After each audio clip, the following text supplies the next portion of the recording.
Hello, welcome to the Historical Boxing Society podcast. Today, I'm going to be talking about a term that I often run across in the newspapers when I'm reading about old fighters from the early pioneer era, 1890. They often refer to them as first-class fighters, or sometimes they will even use the term journeyman, or even other adjectives such as tomato can. These are all used to describe the different levels of a fighter, as far as their ability goes. And that's what I'm going to talk about today, as I try and explain to you the difference between, in my mind, of an A-class fighter, a B-class fighter, and a C-class fighter, which is about as far as I go out. D-class fighters are just very good, club fighters. That's about their level. So as we move through these different classes of fighters, there's a term that I want to that I'm going to use in these boxing reviews that I'm going to explain to you here, and it's called the level up. So a level up would be like just the same way as it occurs in a video game. You're leveling up, and usually when you level up, in order to go up a level, you need to beat the crime boss, whoever he is in the game, the boss of the level, So it's very much the same in boxing. So we're going to go through the different levels, the A-class fighters, as I call them, the B-class fighters, and then the C-class fighters. And, of course, the D-class fighters we don't need to spend a great deal of time discussing. But as I go through these boxing profiles, this is going to be very important, because I'm going to try and explain to you, the basis for what is really going to make a premium fighter is when he's doing level ups during his career and he becomes successful. So I'm going to try and explain that to you. So in order for me to develop my classes, I need to have a finished product that I'm looking at here. So I have a master list that I'm going through on the countdown here of this simulation.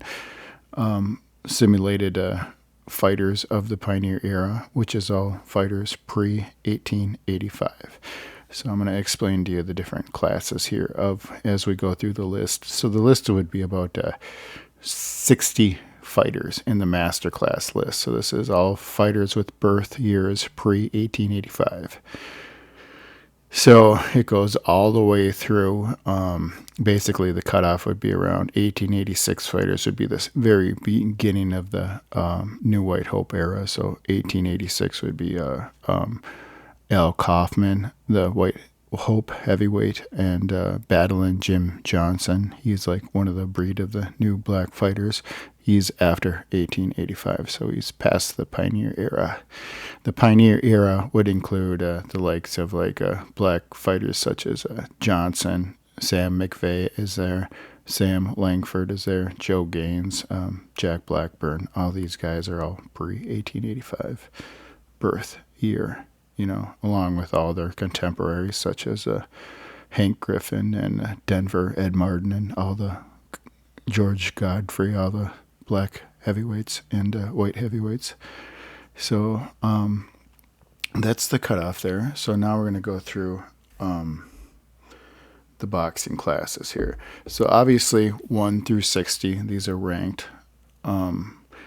So when we have a C-level fighter, which is the most of the fighting reviews that I'm going through right now, such as the last one I did, Tom Lees, Bill Lang, Bobby Dobbs, Marty Matthews, George LeBlanc. These are all the end of the C-level fighters. So within each class, the A-class fighter, which would be about 1 through 20, in the 1 through 60. About 1 through 20 is the A-class fighters, is how I'd put it. The end of the line of the A-class fighters is right around Tommy Ryan and Joe Goddard, the barrier champion. So the beginning of the B class fighters would be about 21 to about somewhere in the mid 30s is where I would put it. These are all the B class fighters. And this would obviously make sense because fighters here are Peter Marr. So Peter Marr did a level upgrade when he tried to fight Robert Fitzsimmons, Bob Fitzsimmons. Tommy Burns would be right here. Tommy Burns obviously did a level upgrade when he's trying to fight Jack Johnson. These are going into the A levels, so they are B level fighters, and that is an upgrade for them.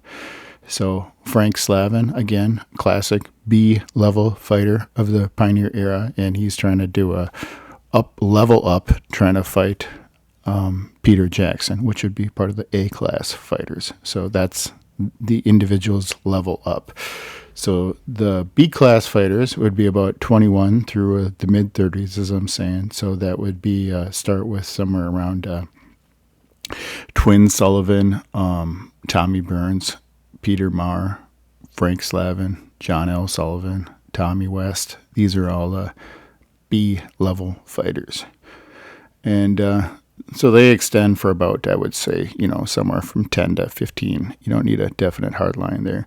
And then the C-level fighters would just be like mid-level and beyond. So guys like Jack Bonner, Dan Creedon, Mike Schreck, Sandy Ferguson. So, Sandy Ferguson's a perfect C-level fighter. He's like a heavyweight that had some ability, some limited success, and was clearly not a B-level fighter.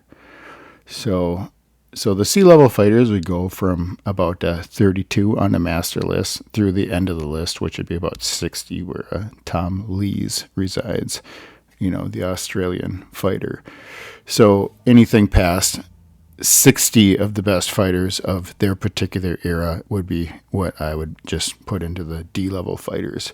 Now, a D-level fighter of the Pioneer era would be somebody that can give you a really tough fight and push you to like a very well-earned draw, like 25-round draw. Somebody like Charlie Johnson's perfect example. He would be about the high end of the D-level fighters. So again, the D-level fighters, there's really no shame in them because, 70% of the fighters are all,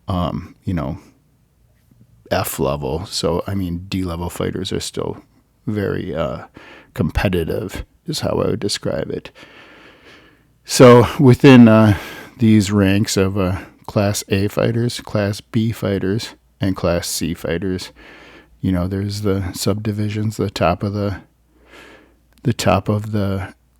Class B and then the bottom of the Class B, and then where you're fighting when you're leveling up, you're going to the top of the line or the back of the line for the next level. So a perfect example that I want to give you about a perfect level up. The boxer is not quite in this era, but he's just slightly out of it. He's a boxer called Stanley Ketchel. And Stanley Ketchel had one of the, just in all of the analogs of the history of boxing, he had one of the premier level ups because he was a very solid Class B middleweight, maybe on the border of Class A, probably Class A, maybe, And he's doing a level up where he's going straight to the front of the line. He's going for numero uno, Jack Johnson. That's his level up. And very few level ups are of that variety where they just jump to the beginning of the line, the top of the subdivision of the Class A fighters. So, and, even though Ketchel had a relatively poor showing against Jack Johnson, he still accomplished something that any middleweight throughout the course of history from, that came after Stanley Ketchel would only dream about would be dropping the heavyweight champion with, the right punch. And he did it. He dropped Jack Johnson. And he can hang his hat on a footnote that hardly anybody in history could repeat. That is what he accomplished. So that is one of the all-time probably top premier number one level ups in the history of boxing, in my estimation. That's probably like the premier level up. He jumped up pass like 30 people to go right to number one. So as we go through and we analyze these fighters, I'm going to give you a little trinket that is going to be shown. I'm going to show you level ups, and I'm going to say Class A fighters and Class B fighters, and I'll show you that record that fighter has against Class A fighters and Class B fighters. And again, in order to get that information, we need to have the master list completed of simulation, because we don't want to use any form of opinion here. I'm using simulation, so it's non-judgmental. And then I just go 1 through 20 and 20 through 30, so we can figure out exactly where they rank as far as their level ups. Because most people, when they're just glancing, looking through their records, they're not even going to be able to even recognize the level up. You need to systematically, analyze the data and put it in an analytical form where it's all organized. So even I can't, when I'm just looking through records, can't guess where exactly this level up is happening. But with my analytical data, I can say exactly where the level up's happening, and here's how that boxer performed against them.